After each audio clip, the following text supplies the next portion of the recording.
Now from Wavy News 10, this is a breaking news alert. Where we are interrupting our regularly scheduled program to bring you the latest information on the coronavirus. I'm Tom Shad. Virginia Governor Ralph Northam is now live in Richmond. Let's listen. Thank you for joining us this day, and I hope you all had a pleasant weekend. Today we have updates on testing plans and on health data. First, let's talk about testing. The ability to run large numbers of tests is key to any plan to ease restrictions on businesses and gatherings. At the beginning of this pandemic, you'll remember testing capabilities were extremely limited around the nation. We had to use CDC tests and ship every one of them to Atlanta and wait for results. We also didn't have nearly enough of those tests. This has been a problem across the country as well as here in Virginia. Then we began to be able to do testing in-house at our state lab. And in the weeks since, our testing ability has steadily increased. A number of private labs, hospital systems, and universities have created their own tests in addition to the state lab tests. Now, our hospital systems that have in-house testing capabilities are scaling up their capacity. We had experienced a backlog in private labs testing patients from hospitals. Those backlogs are being reduced, partly because the private labs have made hospital samples a priority. It's important to quickly identify positive cases in hospitals because our doctors and nurses have to use PPE with possible COVID patients. If someone tests negative, some of that PPE can be reduced. And the Division of Consolidated Laboratory Services, the state lab, has increased its testing capabilities. Right now, they can run more than 300 tests per day. DCLS has also just received equipment from Altria that will allow them to run more than 400 tests per day by next week. So between our state lab, the private labs, and the universities and healthcare systems, we are steadily increasing our testing capacity in Virginia. Throughout this process, governors, labs, and healthcare systems have literally been competing for the same supply of reagents and swabs, just as we have done with PPE because of limited national guidance. To make sure all of Virginia's public and private testing efforts are coordinated and pulling in the same direction, we have created a testing work group. I have appointed Dr. Karen Remley and Dr. Lillian Peek to head up this work group. Many of you know Dr. Remley from her former role as Virginia's Commissioner of Health, and Dr. Peek is our state epidemiologist. The work group will include representatives from the Hospital Association, long-term care facilities, emergency room physicians, free clinics, private labs, and the state departments of health and emergency management. This group will make sure that we have the testing capabilities and supplies we need as we move forward into the summer and fall. The work group will focus on three things. It will make sure that we can expand our test sites and our testing criteria. Right now, our criteria focuses tests on people who are hospitalized, people who have been exposed to known positive cases, emergency responders, and now people who are residents or about to enter long-term care facilities. It will work to increase testing volume and timeliness, to decrease backlogs and keep up with demand. As you may remember, when we started this process a few weeks ago, results were not coming back for sometimes 7 to 9 days. And it will address the factors that limit our testing, such as getting testing supplies like swabs, specimen collection supplies, and containers to safely transport viral specimens. These are all critical components because testing isn't just about the test itself. Labs might be able to run tests, but until doctors have enough swabs to do the test and we have enough supplies to safely transport the test, we cannot meet the need for testing. We're also encouraging clinicians to get their symptomatic patients tested as supplies allow. Early on, the lack of testing meant that doctors relied on what we call a clinical diagnosis, a diagnosis without a test for patients who didn't need to be hospitalized. Today, Dr. Oliver will send a clinician's letter encouraging doctors to test those patients, so we have a more accurate picture of positive tests. Earlier today, I was on a call with the White House and other governors to hear about the Centers for Disease Control's plans to assist states with testing. The CDC will be sending teams to each state to focus on vulnerable populations. They're also allowing state labs to act as the FDA to approve tests and are working to help get more swabs while also allowing states more flexibility in the testing components we use. This additional support will be very helpful. The big question on people's minds these days is when can we ease restrictions and allow businesses to operate as they used to? The White House guidance, the CDC guidance, is that to consider a phase 1 of easing restrictions, states must have 14 days in which case numbers decline. I want our businesses to be able to be opened again and people to get back to work. But we have to do it in a safe manner, and testing is the key to those next steps. I'll ask Dr. Remley to say a few words about the testing work group. Dr. Remley, thank you and welcome. Thank you, Governor and Secretary, and everybody from the Department of Health leadership. It's such an honor to be able to be working with them again. As someone who's worked as a doctor, a public health official, and the chief medical director of our health plan here, I have seen public health from a lot of different angles. I fully understand the importance of everyone working together and the challenges of keeping all of our public and private health agencies working in concert. I also know that everybody is very eager to reopen the country, as the governor said, and particularly here in Virginia. As a physician, I know that depends upon our testing and coordination. That's true around the country, that's true here, across the state. We're moving into a new phase, as the governor said. Our job with this working group will be to help ensure that everyone knows how they fit into a coordinated statewide testing plan and what the other groups are doing. And by everyone, I mean the universities, the private labs, the state lab, the public health system, the health systems, and equally as important, the doctors and nurses and healthcare providers who care for everyone at their bedside, in their offices, what their roles are. We'll also work with the CDC, which is promising additional staffing to the states, along with additional flexibility in obtaining supplies and tests. We think by really, now that we have an opportunity to take a breath and coordinate these efforts, we will be able to ensure that people who need to get tested because of their health conditions, as the governor stated, and the priorities, get tested first, but that we can also open up to more communities, more people to get the testing going so we can move our country and our state forward. We'll be able to better manage supplies of critical test components like swabs, reagents, and secure containers. We have a lot of work to do. I'm excited about taking on this opportunity to help the people in the Commonwealth of Virginia, and I'm honored to be working with the leadership.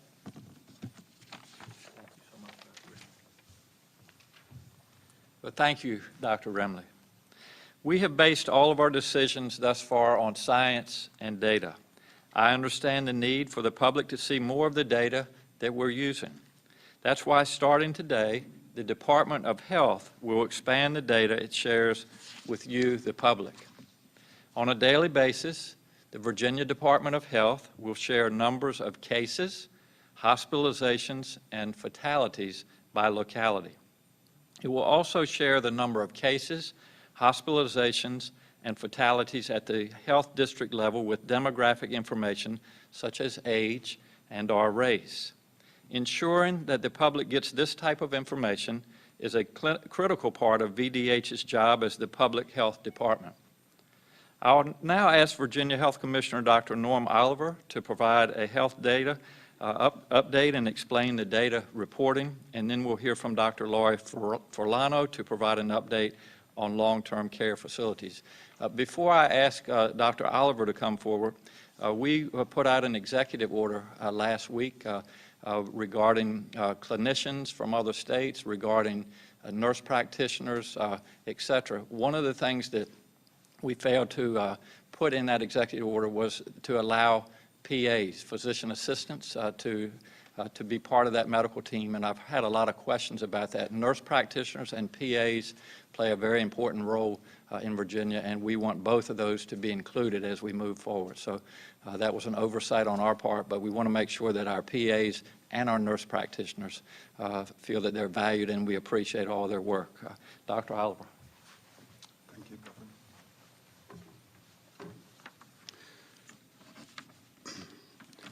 Good afternoon. This morning, our VDH website was updated with the numbers of cases and deaths.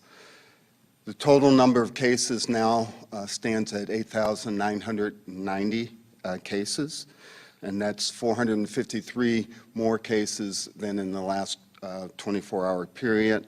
And obviously, since Friday represents a significant increase with a couple of other days of new cases. Total number of deaths now stand at 300, and new deaths in the last 24-hour period is at 23. As the governor mentioned, Dr. Furlano will talk some more about the long-term care facilities, which still represent the majority of the outbreaks across the Commonwealth. We have 139 outbreaks, and 77 of those are in long-term care facilities for about 55% of the outbreaks, and they represent among the cases about 10% of the cases across the Commonwealth, but about 26% of the deaths. We have been tracking as best we can the race and ethnic breakdown on both cases and deaths. African American cases number about 28% of the cases for those cases for which we have race and ethnicity data. And for those deaths for which we have race and ethnicity data, they number 34%. I mentioned previously that we have been improving the race and ethnicity data that we receive on both cases and deaths. We're missing only about a third of that data in terms of cases, and we're now down to only about 3% missing in our death data because as death certificates come in, we get more defined data there. And I just want to underscore what the governor said about our decision to release more granular data. We understand the fear and anxiety that many people have around this pandemic, and giving high quality, accurate data in a timely fashion will help address this additional public health need that we have in facing this pandemic. Thank you. Hi, good afternoon.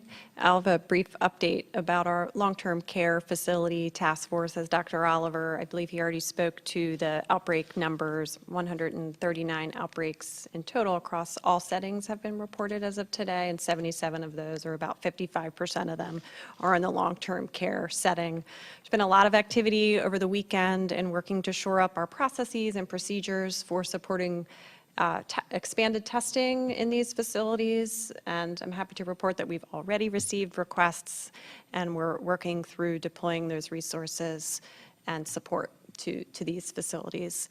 We're also working to think through how we can best support these facilities, particularly the ones who haven't experienced an outbreak yet, in assessing their infection control practices.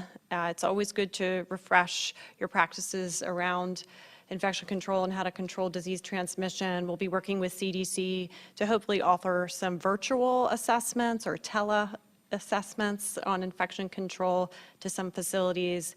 And those facilities that are in the early days of experiencing an outbreak, we hope to deploy staff from the health department to those facilities as resources allow to do on-site infection control assessments. It's a service we provide pretty routinely on a regular basis, so we hope to continue that. That's all I have today. Thanks. We'll be glad to take questions. For Dr. Forlano, on Friday, Dr. Avula mentioned he's recommending to anyone that can, who has family members in those long-term care facilities, to take them out just because of the danger posed to them. Is that something that you all are recommending statewide?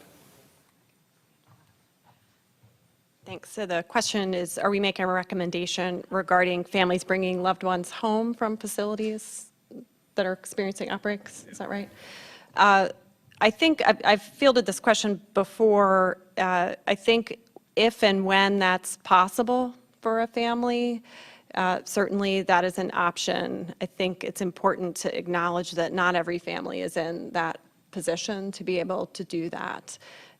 But we hope to maybe put out some guidance around how best to make that decision to make sure you are prepared to care for someone if you do bring them home, because we want to assure safety of an individual no matter where they are. Thanks. First question will be from Caroline Eaker with ABC 13. Governor Northam, if more people are getting tested, therefore there's going to be more positive tests, is it going to be harder to reach that 14 days of the downward trend you're looking toward? The question is, if more people are being tested, will we have an increase in numbers, and will it be difficult to follow the trends? And then certainly the number of positives will be in relationship to the number that we're testing. So we follow that ratio as we're moving forward. Other things that we follow as far as easing restrictions are the number of hospitalizations from COVID-19, specifically the number that are in our ICUs and the number that are on ventilators. So all of these things are part of the trends that we follow as we move forward. But I will tell you that while the numbers have slowed down a bit over the weekend, we still had close to 500 new cases each day, which was an increase of around 6%. A couple days last week, we had a 7% and 8%. So hopefully these numbers are trending down, but we certainly haven't reached our peak. And as we have talked about during a number of these press conferences, there are different models. The one model that we have been following as far as the peak, it still predicts the latter part of this week. So while we're not looking forward to a peak or a surge, we hope that we're reaching that part during this pandemic, and after that the numbers will start to come down, and we can ease these restrictions and get back to our normal lives. But again, we want to do that responsibly and safely. And just to reiterate again, the CDC guidelines that have come from the White House that we received on Thursday, they just outlined that we need to see 14 days of decrease in numbers before we can ease those restrictions. So we haven't gotten there yet, so be patient. And as I've always told you all, what we're doing, the guidelines of the social distancing, staying 6 feet apart, staying at home unless you have essential business or work, these things are working. So thank you all for complying. Services announced yesterday new nursing home transparency efforts. I think they are going to require nursing homes to notify family members and I think broader communities about outbreaks. And then it also says that it'll boost reporting requirements between nursing homes and states. Are you mulling through that guidance, and what can we expect as far as nursing home transparency? Yes. Thank you, Mel. Hi, the question's around recently released CMS guidelines on nursing homes. So I'll admit I haven't made it all the way through that guidance yet. Regarding family notification, there are existing requirements already from our Office of Licensure and Certification and CMS to notify both the individual that has COVID but and or their representative. So that's already in place, and it's already what I describe as a strong recommendation from public health that happen. And we're working together with facilities to help them figure out how best to communicate that information. There's different practices around the state, but we hope to shore that up. Thanks.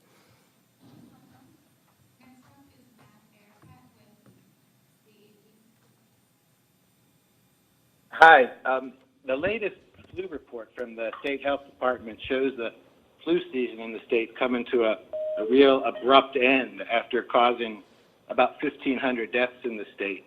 So what I'm wondering, to what extent, if any, does the end of flu season free up resources in the hospitals for treating COVID patients? Do you want to address that? So as I understand the question, it's whether or not the end of the flu season will free up resources in the hospitals to treat COVID-19 patients. The number of patients, is that correct? Okay, thank you. The number of patients who are in the hospital today, I think, for COVID-19 is somewhere around 1,500, something like that. 1,300. Our hospitals tell us that they have been able to expand their capacity to deal with the COVID-19 pandemic to such an extent that they have upwards of 6,000 beds available. They've been able to manage the COVID-19 patients in the context of all the other issues they have to deal with, including flu. I think that the end of the flu season won't have a dramatic impact on their ability to continue to take care of COVID-19 patients. Governor, can you talk about, as you spin up this task force on testing, can you talk about the number of tests that are available or the number of tests per capita of the population and how you expect that to change going forward? Do you want to address that? Greg, I don't have the numbers. I mean, we can try to get those for you. Dan, do you have any? Maybe we can get those. Thank you, Governor. The question being, what about our testing capacity per capita? Again, the focus in Virginia really has been in those CDC priority one, folks in the hospital and folks, healthcare providers with fevers. And as Dr. Fulano has indicated, the second big group, a part of priority two, has been those that are in congregate care settings, those in long-term care and similar types of settings. So what we're moving towards, and I think you can see that between 2,000 and 3,000 tests are resulted back pretty much on a daily basis. And we do realize that there are opportunities to use the full capacity. The challenge of the great thing about the state lab was that the turnaround time was fast. Once it became, Dr. Tony's team did a great job, had it located right here in Richmond and with couriers throughout the state. The volume of that you've heard is being increased, but it's nowhere near in the thousands range. As health systems created increased capacity, that generally became a relatively short turnaround. The commercial labs, which are incredibly important partners here in Virginia, have the largest capacity. It's that turnaround time, but they've lowered that. So now that their turnaround time is lower, we're giving direction to clinicians to expand into that priority two and later priority three. And that's a lot of what Dr. Remley and Dr. Peak, along with the commercial labs, the university labs, and UVA and VCU leadership have been working on. So the biggest challenge is how, now that we've got increased capacity, one of the reasons early on in Virginia that more clinicians weren't ordering the tests was because it was a 9-day turnaround or a 7-day turnaround. And also still challenges with PPE. So that's one of those coordination things that it's better, but to get to the thousands more that we need that added coordination. And that's where Dr. Remley and Dr. Peak, together with the VHHA group that's been looking at this, along with VDH and all those participants that we mentioned, is so very important. So our goal is, that group is looking at what the appropriate goal is based on the different mission that we will have in the weeks and months ahead as we come to that post-peak world, and we still need to do that public health. So I hope I've added clarity to your question. If I could follow up, why not do this before? Why just now to form this coordinated approach? Well, I think that what we've realized is that now that we have increased capacity, we're not using it as fully as we should. And partly that's because of still PPE shortage in the provider's offices and creating more opportunity for people in that category 2 and 3 to get tested. So there was always a constraint, and now that those constraints are being relieved, we still see today, I won't tell you what vendor we were talking to about swabs to get, hundreds of thousands of swabs that meet criteria. So there's still viral transport, media shortage, et cetera. So now that some of those earlier constraints are less restrictive, we then need to make sure that we're using the full capacity. And how to use that, Dr. Remley and Dr. Peek and the team will have that added degree of coordination now that those other constraints aren't present.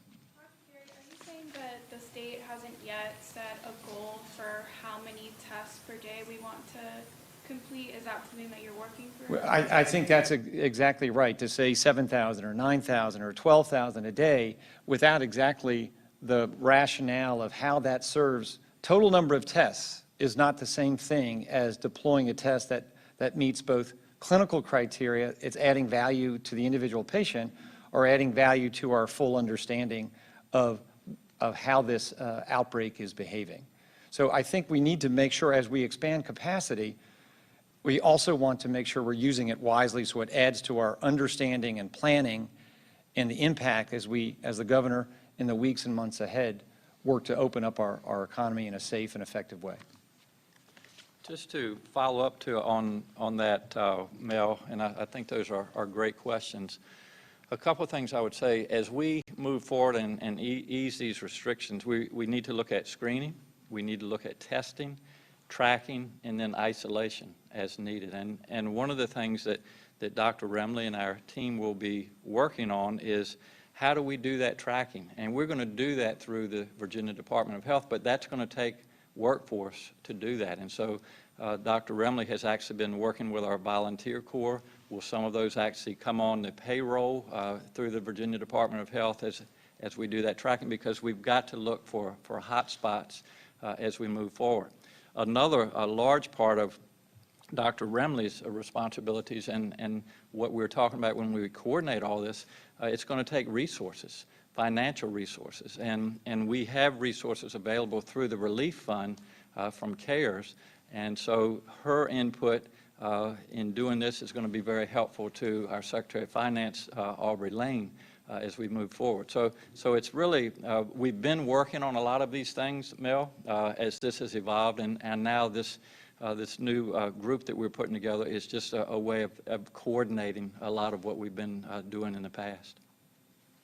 You've been listening to an update on the coronavirus from Virginia Governor Ralph Northam. 3 points to take away today. We're centering now on testing. He calls it a new phase with the formation of a testing work group headed in the state of Virginia to expand test sites, criteria, testing volume, and to overcome those limits and to get faster equipment, I should say, to those folks that need the testing. Also, he talked about a call with the president and 49 other governors, and President Trump promising the CDC to assist with more testing throughout all 49 or 50 states, including Virginia.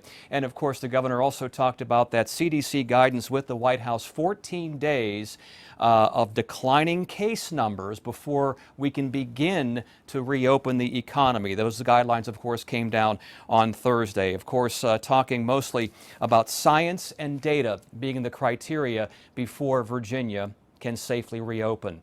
We will continue our coverage of coronavirus concerns on Wavy News 10 at 4. Regina Mobley will be with you and all the time on Wavy.com. I'm Tom Shad. This has been a Wavy News 10 special report.